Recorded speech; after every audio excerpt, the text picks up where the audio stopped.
बच्चे पैदा करो या 2 बच्चे पैदा। आप कौन होते हो बताने वाले कि 3 करें कि 2 करें? कौन हो आप? आपकी हैसियत क्या है? औकात क्या है? मैं ये पूछ रहा हूँ। हैसियत तो एक डिसेंट वर्ड। आपकी औकात क्या है? आपकी औकात है नौकरियां देने की?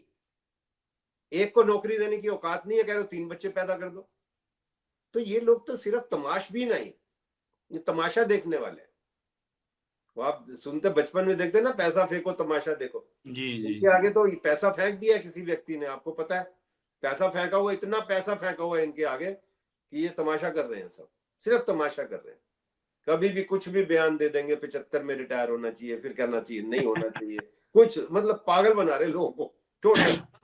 पता नहीं किसको जवाब देंगे। इनका भगवान भी नकली लगता है मेरे को। है ये भी, माफ करना महेश जी, आपको पता है ये नूरा कुश्ती है। ये भी बहुत बड़ी चालाकी है कि ओपोजिशन भी हम ही है, रूलिंग भी हम ही है। आपस में कोई डायलॉग करते रहो, उस पर लोगों का मन लगा रहा है, लोगों को पागल, ये पागल बना रहे हैं लोगों को। 95, 98 और मे बी 99% नेता जो हैं पार्लियामेंटेरियंस हैं। नेता में मैं पार्लियामेंटेरियंस नहीं कहता हूँ, 99 कह रहा हूँ मैं, 100 नहीं कह रहा हूँ। देखिए क्या इसमें खेल है। 99% जो है वो बेईमान लोग हैं, वो तमाशा बना रहे हैं। अगर 2 में ये हालत है तो 3 में क्या होगी आप बताओ। अगर 2 में ये हालत है तो बच्चे पैदा करने में लग जाओ। बहुत बड़ी चीज है, मतलब कि बच्चे पैदा करते रहो। मेरे को पता है, एक बच्चा आज के देश में माहौल में, एक बच्चा अगर ढंग से आप पालो तो एक बच्चा पालना पूरी तपस्या है। जी ये सर, उनको बिल्कुल आई एम बिल्कुल। सॉरी टू से कि शख्स को पता ही नहीं है कि आज सोसाइटी पूरी दुनिया में क्यों सफर कर रही है, क्योंकि पेरेंटिंग प्रॉपर नहीं है। माँ बाप परवरिश पूरी ठीक से कर नहीं सकते, कभी पैसे की कमी से, कभी नॉलेज की कमी से, कभी बच्चे ज्यादा होने की कमी से। तो आप नौकरी दे नहीं रहे, आप गरीबी रेखा में सबसे नीचे हो पायदान पे, और आप कह रहे हो बच्चे और पैदा कर दो। ये सिर्फ पॉलिटिकल ये जुमले हैं, ये जुमले वाले लोग हैं, इनको और कुछ नहीं आता। सर, एक बड़ा इंटरेस्टिंग मामला है, और आप तो मतलब कानून में भी बात करते हैं, सामाजिक तौर पे भी बात करते हैं, शेर व शायरी में भी बात करते हैं, और प्रवचन में भी समझा देते हैं। तो आप तो हमारे लिए ऑलराउंडर है सर। तो सर, जो मोहन भागवत जी हैं आरएसएस के प्रमुख, उन्होंने कहा है कि हिंदू जो परिवार हैं इस बात पर विचार करें कि बच्चे कम से कम अब 3 करें, ताकि जनसंख्या का संतुलन बना रहे और सामाजिक मजबूती भी बनी रहे। आप देखिए क्या महेश जी, वो व्यक्ति जो एक प्रधानमंत्री के बयान से 100 साल पुरानी एनजीओ का प्रधान गिना जाता है, वो उसको कहते हैं एनजीओ है वो। आप देखिए ना, वो तो नकली एनजीओ। जब तक जिस संस्था का 100 साल तक आपने कॉन्स्टिट्यूशन नहीं बनाया, जिस संस्था को आपने 100 साल तक रजिस्टर नहीं कराया, जिस संस्था के आपने कोई कानून नहीं बनाए, कहाँ पैसा रखा जाएगा, कौन प्रधान होगा, कौन सेक्रेटरी होगा, कौन ट्रेजरर होगा, कहाँ पैसा रखा जाएगा, तो इतनी, मैं तो उसको घटिया और नकली अनस्क्रूपलस एनजीओ कहता हूँ, जो भी है वो, मेरे को नहीं पता कौन सी है। तो वो उस संस्था का जो प्रधान है वो भी तो वैसा ही होगा। जब संस्था नकली है तो उसका प्रधान असली कैसे हो जाएगा? नकली संस्था का आपको मैं कह दूं कि महेश जी इस संस्था के पास 1 करोड़ है, आप प्रधान बन जाओ, आप कहोगे अशोक जी पहले मेरे को उसके कानून दिखाओ, और वो कहाँ पे खाता खुला है, खाते में और कौन कौन लोग हैं, सारी चीज बताओ, तब मैं प्रधान बनूंगा। सर मैं नहीं ऐसे बनता प्रधान कि जस्ट क्योंकि उसको Z+ सिक्योरिटी मिल जाती है, जहाज मिल जाते हैं, गाड़ियां मिल जाती हैं, करोड़ों रुपए के आलीशान बंगले मिल जाते हैं, ऑफिस बन जाते हैं, मैं अब संस्था में बन जाता हूँ। तो ये जो जिस शख्स का आपने नाम लिया, ये भी तो मौज कर रहे हैं, ये भी तो उस बिल्कुल। कैटेगरी में है, मस्तराम मस्ती में आग लगे बस्ती में। जो 2 बच्चों को तो नौकरी मिल नहीं रही, ठीक और बात। आप कह रहे हो 3 पैदा कर दो। 2 को नौकरी दे नहीं रहे हो आप, एक को नहीं दे रहे हो। 2 करोड़ का वायदा इन्हीं लोगों ने तो किया था। आप 2 करोड़ का वादा करके नौकरी तो दे नहीं रहे हो, और कह रहे हो बच्चे और पैदा कर दो। ये कितना लूज कितना हल्का कमेंट है, loose comment. I say it is a criminal offence basically. आप जनता को गुमराह कर रहे हो, बिल्कुल गुमराह कर रहे हो, डेमोक्रेसी डिस्ट्रॉय कर रहे हो। अगर 2 में ये हालत है तो 3 में क्या होगी आप बताओ। अगर 2 में ये हालत है तो बच्चे पैदा करने में लग जाओ। बहुत बड़ी चीज है, मतलब कि बच्चे पैदा करते रहो। मेरे को पता है, एक बच्चा आज के देश में माहौल में, एक बच्चा अगर ढंग से आप पालो तो एक बच्चा पालना पूरी तपस्या है। जी सर, बिल्कुल आई एम बिल्कुल। सॉरी टू से कि शख्स को पता ही नहीं है कि आज सोसाइटी पूरी दुनिया में क्यों सफर कर रही है, क्योंकि पेरेंटिंग प्रॉपर नहीं है। माँ बाप परवरिश पूरी ठीक से कर नहीं सकते, कभी पैसे की कमी से, कभी नॉलेज की कमी से, कभी बच्चे ज्यादा होने की कमी से।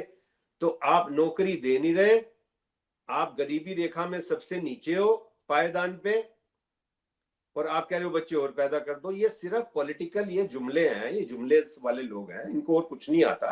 समाज में नफरत फैलाना, समाज में उल्टा सीधे लोगों को बिजी रखना। अब उस बयान पे हम भी कर रहे हैं ना, देखो देखो बयानबाजी जाहिर करना पड़ रहा है सर, करना पड़ करना रहा है। हम पड़ तो रहा ठीक कर रहे हैं, हम तो एक्सपोज कर रहे हैं इनको।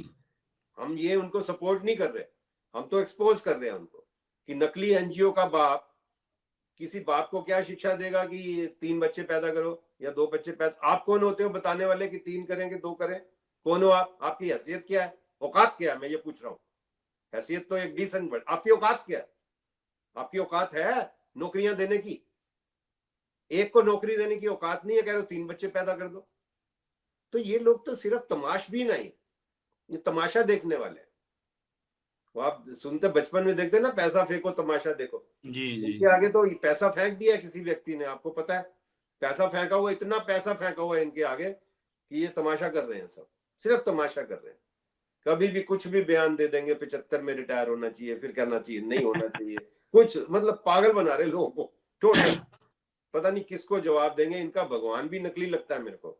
इनका भगवान तो टोटल, असली भगवान इनका कोई होता तो पूछता भैया क्या कर रहा है तू, मंदिर में आके तू बोल रहा है वसुदेव कुटुंबकम, और बाहर आके हिंदू मुस्लिम कर रहा है।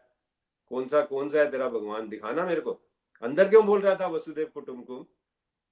वो हमारा एक और भी आदमी बोल रहा था ओवल ऑफिस में, आपको पता ना, वसुदेव कुटुंबकम बोलते थे, लेकिन बाहर आके हिंदू मुस्लिम करते, टीवी के आगे वसुदेव कुटुंबकम बोलते।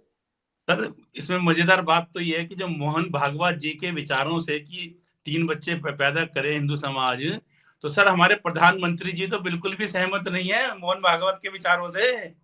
ये भी नूरा कुश्ती है, ये भी, माफ करना महेश जी, आपको पता है ये नूरा कुश्ती है। ये भी बहुत बड़ी चालाकी है कि ओपोजिशन भी हम ही है, रूलिंग भी हम ही है। आपस में कोई डायलॉग करते रहो, उस पर लोगों का मन लगा रहा है, लोगों को पागल, ये पागल बना रहे हैं लोगों को। 95, 98 और मे बी 99% नेता जो हैं पार्लियामेंटेरियंस हैं। नेता में मैं पार्लियामेंटेरियंस नहीं कहता हूँ, 99 कह रहा हूँ मैं, 100 नहीं कह रहा हूँ। देखिए क्या इसमें खेल है। 99% जो है वो बेईमान लोग हैं, वो तमाशा बना रहे हैं, तमाशा। कोई कंसर्न नहीं है उनका, लेना देना नहीं है, जो मर्जी आए बोल देते हैं, अपना बिल्कुल मस्ती कर रहे हैं, कोई कंसर्न ही नहीं है, उसको सॉल्व करने की कोशिश ही नहीं कर रहे, तमाश भी नहीं कर रहे हैं, बस ये हाल है। इसलिए इनके स्टेटमेंट को कोई तवज्जो तो देनी नहीं चाहिए, एक्सपोज करना चाहिए, लोगों को बताना चाहिए कि अपना एक तरफ से अच्छा है, लोगों को समझ आए कि कैसे लोग आप पे राज कर रहे हैं। आप फैसला करो कि इनका क्या इलाज करना है। इलाज तो बैलेट ही होता है, लेकिन यहाँ तो बैलेट भी नहीं है, तो क्या इलाज कैसे होगा, समझ नहीं आ रहा कैसे होगा। वो हम बचपन में, आपको ध्यान है, हम अक्सर बोला करते थे, एक ही उल्लू काफी है बर्बाद गुलिस्तान करना। यहाँ तो हर शाख पे उल्लू बैठा है, अंजामे गुलिस्तान क्या होगा। हर शाख पे उल्लू बैठा है, एक वो नलायक दुबे है, वो कुछ भी बोल देता है। आप सोचो ना, आप कैसे कैसे लोग हैं इनके। वो एक डेकोरेटेड ऑफिसर है जो हमारी, मैं तो उसको सैल्यूट करता हूँ, जो हमारी कुरैशी, उसको गाली दे देता है, कोर्ट भी कुछ नहीं कहती, जज भी कहते हैं कोई बात नहीं, स्टे होने दो, एसआईटी लगा दो, चलो। जज भी तो पागल बना रहे हैं लोगों का। जज कौन सा सजा कर रहे हैं? जज कह रहे अच्छा ये बात एसआईटी में, एसआईटी में क्या हो गया? एसआईटी आज तक हुआ क्या एसआईटी में? ठीक बात है। सर अभी आपने जो है मोहन भागवत ने जो बोला कि भाई हिंदू समाज सोचे कि 3 बच्चे वाली बात, और उसके अंदर आपने बोला कि ये जो है सामाजिक, ये आपराधिक मामला भी इसमें बनना चाहिए। आपकी बात से मैं बिल्कुल सहमत हूं, क्योंकि सर उन्होंने 2 शब्द इस्तेमाल किए कि जनसंख्या संतुलन और सामाजिक मजबूती। सर जो सामाजिक मजबूती है ना सर, उसका संदर्भ यही है कि जो ये लोग बोलते हैं कि जो दूसरा समाज है, दूसरा समुदाय है, उसमें बहुत बच्चे हो रहे हैं, तो सामाजिक मजबूती, ये कहते हैं कि हम भी मजबूत बने। तो मजबूत किस चीज में? कोई पैसे से मजबूत बनने के लिए थोड़ी ना कह रहे हैं। इसका तो उद्देश्य है कि हिंसा, बिल्कुल हिंसा, हिंसा। वो जो एनएसए, जो एनएसए है, जिसपे हम कह रहे थे कि एनएसए लगना चाहिए, हमने क्यों, वो भी तो हिंसा की बात करते हैं कि जो आपके साथ इतना इंसाफ बेइंसाफी हुई है, आपको अपनी ताकत दिखानी चाहिए। तभी तो वो एक जगह में पढ़ रहा था कि एनएसए पे एनएसए लगना चाहिए। ये तो यही बातें कर रहे हैं ना, ये सारी सिर्फ ये हिंसा भड़का रहे हैं, और क्या कर रहे हैं ये क्या क्या आप हिंसा भड़का रहे हैं। उस पर डायलॉग बाजी होगी, उस पर होगा तेरे 3 बच्चे हैं, तेरा 1 बच्चा है, तेरा 2 बच्चा है। तो समाज में ये अशांति फैला रहे हैं। मैं इसलिए आई एम वेरी क्लियर, जो मेरी 50 इयर्स की अंडरस्टैंडिंग है कानून पढ़ने और पढ़ाने की, it is 100% covered in that he should be arrested, he should be sent to jail. लेकिन वो भेजा नहीं जाएगा क्योंकि वो एनजीओ का प्रधान है, वो कुछ भी कह के अपना मौज कर सकता है। ये बिल्कुल टोटल इट क्रिएट्स इम्बैलेंस जो समाज में एक होना चाहिए। यमुना गंगा जमुना की तहजीब से हम ऐसे रहे। हम तो हर धर्म के लोग, हिंदू मुस्लिम सिख क्रिश्चियन, इकट्ठे बैठते थे, खाते थे, पीते थे, आज भी करते हैं जितना हमारा बस चलता है। लेकिन इन्होंने बिल्कुल वो ताना बाना सब बेकार कर दिया कुछ लोगों ने। ये ताना बाना बेकार करने का बयान है, इस बयान से ताना बाना बेकार होगा, कॉन्स्टिट्यूशन वायलेट होगा, जो उसमें कम्युनल हार्मनी, जो यूनिवर्सल ब्रदरहुड की बात है कॉन्स्टिट्यूशन में, यूनिवर्सल ब्रदरहुड की बात करते हैं हम वहां पे। तो यूनिवर्सल क्या, ये तो हिंदुस्तान में ही नहीं चाहते कि ब्रदरहुड रहे। ये ब्रदरहुड चाहते ही नहीं है, ये चाहते हैं लोग लड़ाई करते रहे, हम राज करते रहे। वो ऐसे नहीं कह रहे, वो उनका अपना असेसमेंट ठीक है। वो कहते हैं हम तो 50 साल राज करेंगे, आप तो 500 भी कर सकते हो, ऐसे चलेगा, करते रहो। और राज थोड़ी कर रहे हैं, आई एम सॉरी, राज नहीं कर रहे हैं। राज वो होता है जो लोगों के दिलों पे जीत के राज होता है, उसको हम राज कहते हैं। जो लोगों को टॉर्चर करके, पागल बना के, गुमराह करके, वो राज नहीं होता, वो गुंडागर्दी होती है, टेरर क्रिएट करते हैं। You are not ruling. आज कोई ये क्लेम नहीं कर सकता कि मैं राज कर रहा हूं, राज नहीं कर रहे। राज पाठ होता है, जो राज होता है लोगों के दिलों को जीत के जो राज होता है ना। जो शायर कहता है कि फिजाए अर्श पे उड़ना तो कोई बात नहीं, किसी के दिल में उतरना कमाल है प्यारे। इनको दिल में उतरना नहीं आता, सीखा ही नहीं है ना, जो हम पहले बात कर रहे थे, सीखा ही नहीं है आपने। आपका दिल में उतरना लाइफ का एम ही नहीं है, किसी को खुश करना। हम वो गाना बोलते थे हम सब, कभी हम गाना भी गाएंगे कि किसी की मुस्कुराहटों पे हो निसार, किसी का दर्द मिल सके तो ले उधार, जीना इसी का नाम है। किसी की मुस्कुराहटों पे निसार नहीं हो सकते। ये मुस्कुराहटों को बर्बाद करके राज, वो अपना गुंडागर्दी कर रहे हैं, राज नहीं कर रहे। मुस्कुराहटें खराब करके कर रहे। जो शायर लिखता है ना, वो होता है असली दिल।